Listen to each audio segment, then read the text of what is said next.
Now we're going to talk to Beth in California, who listens to the Money Pit on KQKE, and you're talking about gas or electric, which is more efficient. We both have a pretty strong opinion about this, but let's hear your question.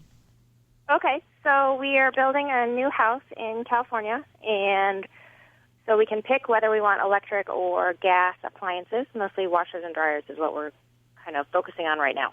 So Okay. we were wondering what opinion you had. Well, is this, what about the heating system? What kind of heat do you have?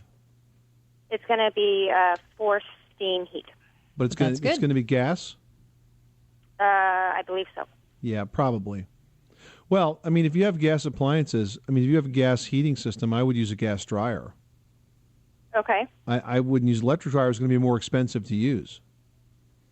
Well, and that's what they were saying, but I didn't know what was going on now with the new kind of... You know, Beth, a lot of people have asked us that question, but the bottom line is as expensive as gas is always going to be cheaper than electric because per BTU, electric is always much more costly.